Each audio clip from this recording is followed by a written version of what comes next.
You're 74 years old. It's a Thursday morning in April 2026. The coffee is on. The kitchen smells like it has smelled every morning for 31 years. Dark roast, a little burnt on the edges, exactly the way you like it. Your son called last night. He's been asking about this for months. He is organized. He is responsible. He is the one who explained what a PDF is and set up your email account. And he has one request. Dad, just put the house in my name. That way, if anything happens, it's protected. It sounds like love. It sounds reasonable. It sounds exactly like what a good parent does for a child who is worried about them. You call the county recorder's office.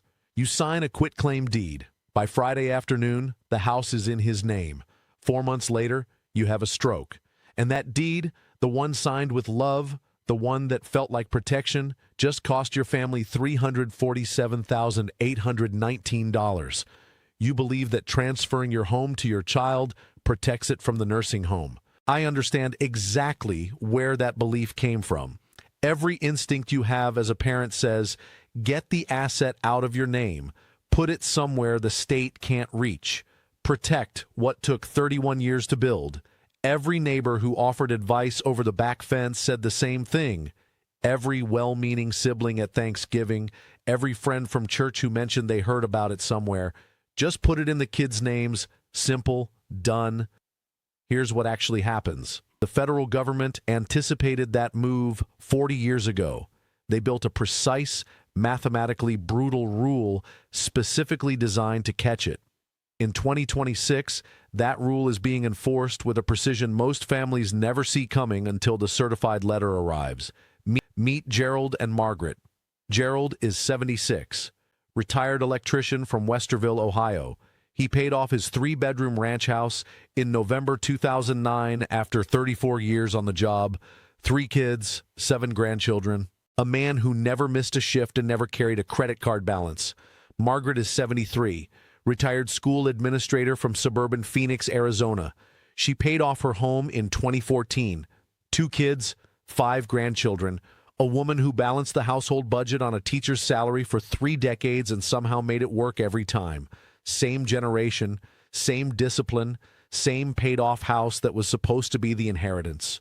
In March of 2026, Gerald transferred his home, worth $389,000 on the Franklin County Auditor's records, to his daughter Karen. Quitclaim deed, the neighbor suggested it. $47 in filing fees, done by Tuesday. Margaret, in the fall of 2021, sat down with a board-certified elder law attorney in Scottsdale. She paid $4,800 for a properly drafted Medicaid asset protection trust. She transferred her $412,000 home into the trust, retained the legal right to live there for the rest of her life. From the outside, nothing changed. Her neighbor of 19 years has no idea. August 1st, 2026. Gerald wakes up on the kitchen floor at 7:19 in the morning. September 14th, 2026. Margaret slips on a wet patio in Phoenix. Hip fracture, surgery, the same phrase from the same kind of neurologist, long-term custodial care.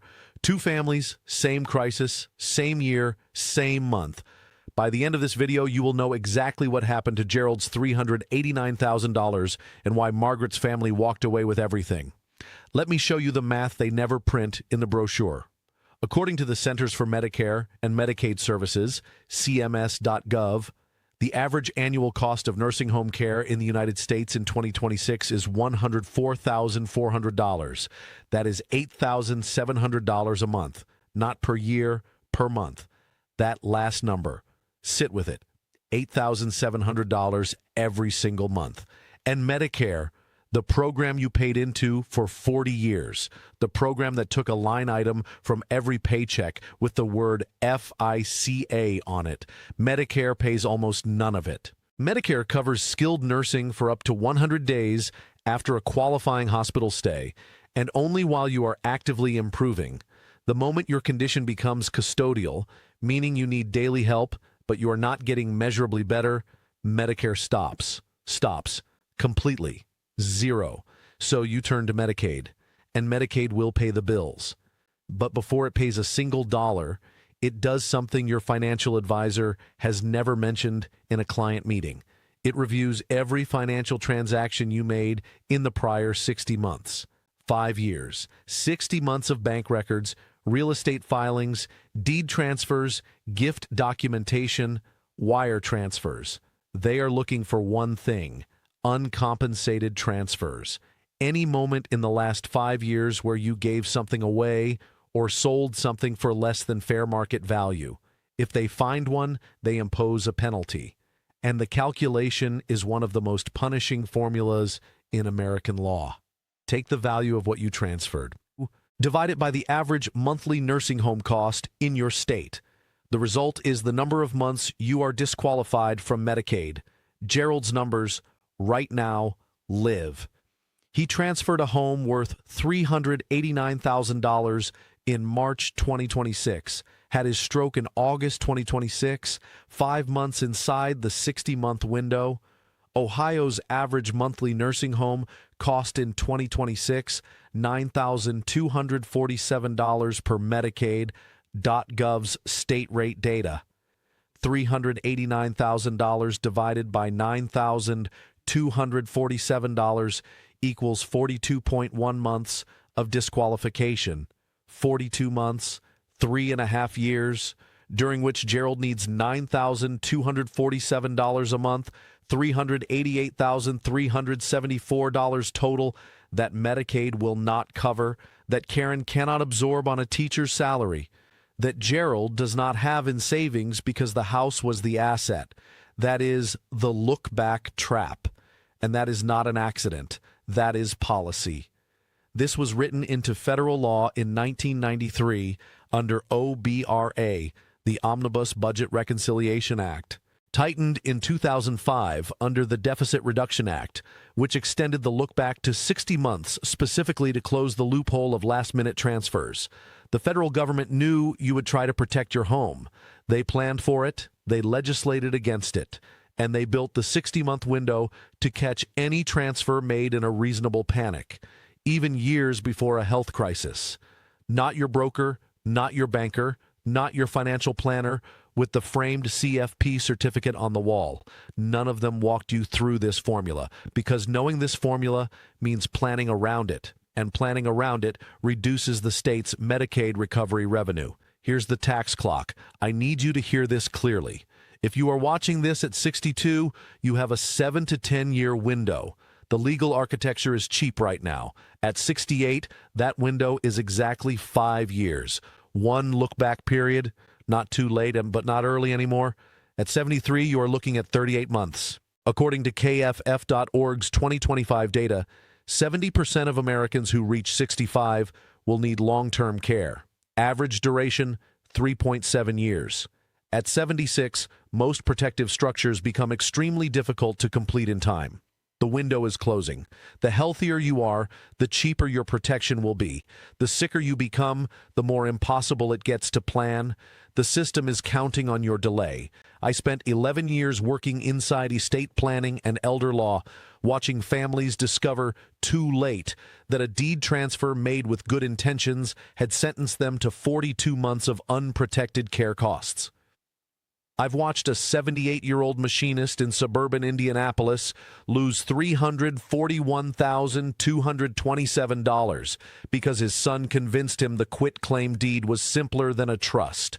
A daughter in Akron sold the house she legally owned to pay back $347,819 in penalties. She walked away with $31,000 after a lifetime of her father's labor. What I'm about to show you, a qualified elder law attorney charges $3,500 to $5,000 to explain. You're getting it in the next 8 minutes. And I'll be honest with you, the daughter in Akron, $31,000 from a house her father spent 34 years paying off. That one still gets me every time I tell it, because he did everything right, and nobody warned him. Part 1, what the look-back actually is. The look-back is not a penalty for doing something illegal. Let me say that again. Transferring your home to your child is not illegal. The look-back trap is a penalty for doing something the federal government decided was inconvenient to its Medicaid budget. Under 42 U.S.C. Section 1396P, when you apply for long-term care Medicaid, the state reviews every transfer you made in the 60 months before your application date, not the date you entered the nursing home. The date you applied for Medicaid.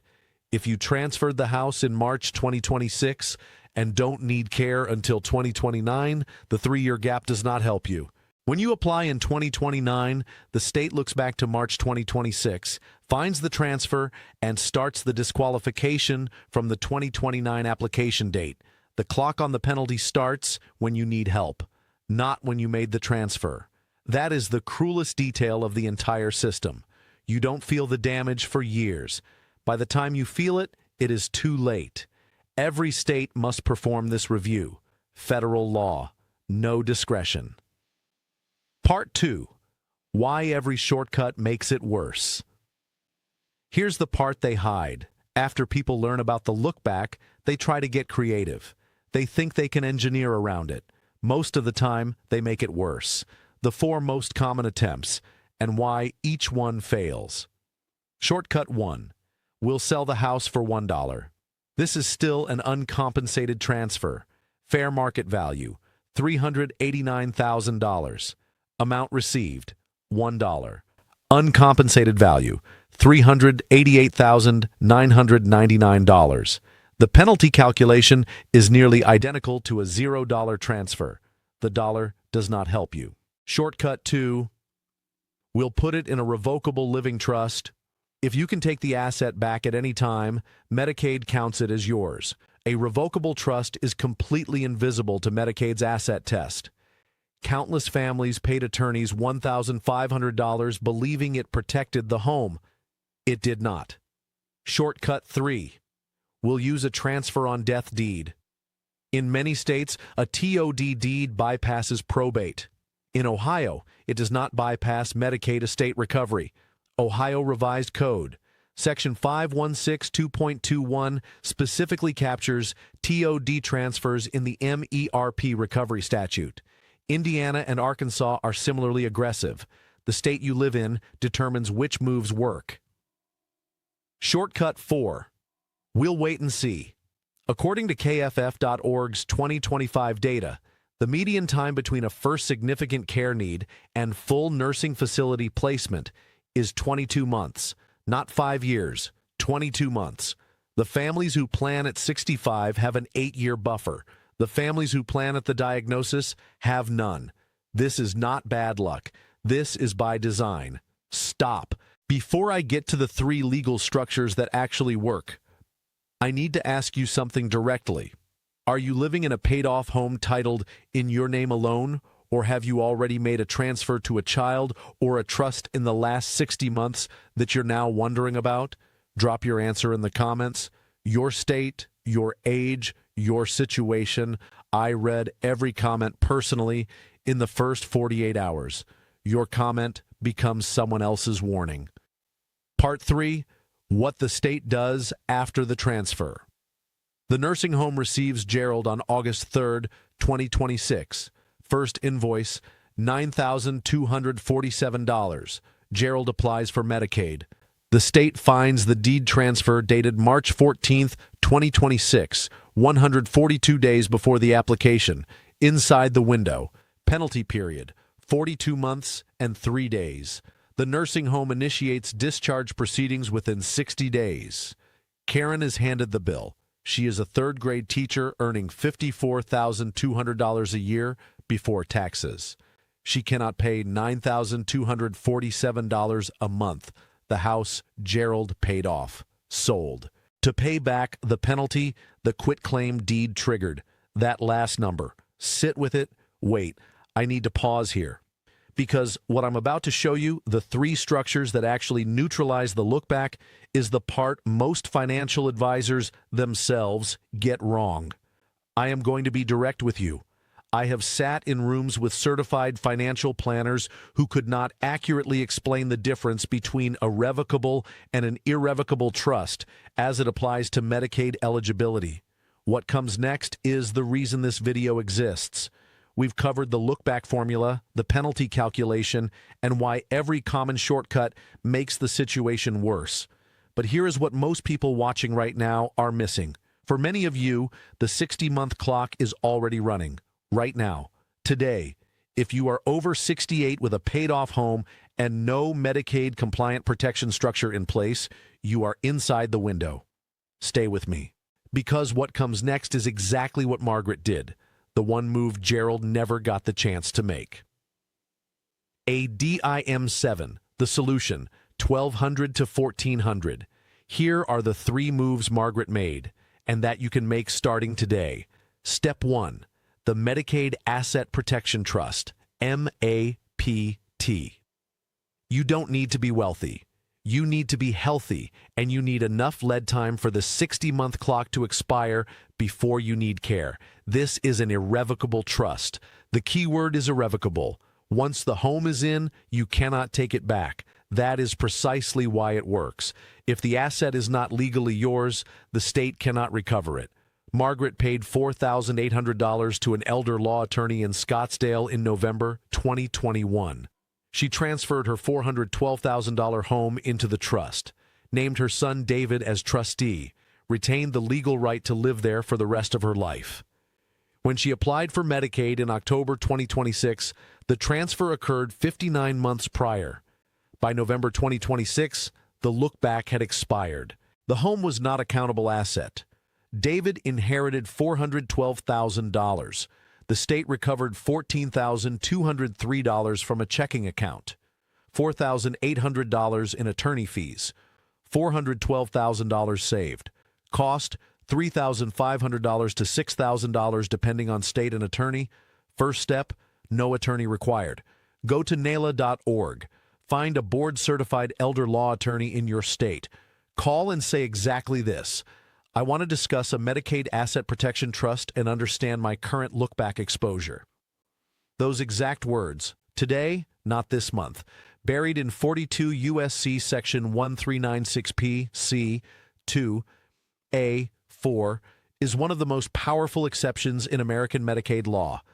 If an adult child moves into your home, lives there for at least 2 continuous years before you enter a nursing facility, and provides care that demonstrably allowed you to remain home rather than enter a facility sooner, you can transfer the home with 0 look-back penalty. 0. You need a written caregiving log, medical documentation, and an attorney to structure it correctly. Cost, $1,500 to $3,000. Time, 2 years of documented care before transfer. Step 3. The Ladybird Deed available in Florida, Texas, Michigan, Vermont, and West Virginia. A Ladybird Deed lets you retain full control of your home during your lifetime while automatically transferring it to your named beneficiary at death, completely outside of probate. Because it bypasses probate in these states, it largely bypasses the Medicaid Estate Recovery Program's recovery claim after death. In Florida, $400 to $650 to draft. In Texas, comparable cost. According to data from the National Academy of Elder Law Attorneys, families who completed a formal Medicaid protection strategy retained an average of $312,000 more than families who attempted last-minute quitclaim transfers. The difference between Margaret and Gerald was not intelligence. It was not wealth. It was one conversation with the right attorney 5 years before the stroke arrived. The families who beat this system are not lucky. They are not wealthy. They are not connected. They just knew what you now know. Gerald didn't know. His neighbor gave him advice born from love and delivered with total confidence, and it was wrong. Not your broker, not your banker, not the social worker at the hospital discharge meeting. None of them warned him. Margaret knew, not because she was smarter, because she asked one question of the right person 5 years before she needed the answer. You just closed that gap. Today is your day 1. 5 years from now, if you make that call to NALA.org this week, Karen is not filing a quitclaim deed her father will regret. She is at a closing table watching her family sign papers on a home that transferred cleanly, legally, and completely outside of MERP's reach. Not luck. a Wednesday afternoon, and $4,800 in 2026. That is the only difference. Before we close, I want to share something. This week, I received a message from Patricia in Columbus, Ohio. She watched this video, called an elder law attorney the next morning, and confirmed the quitclaim deed her father signed 8 months ago is still inside the 60-month window.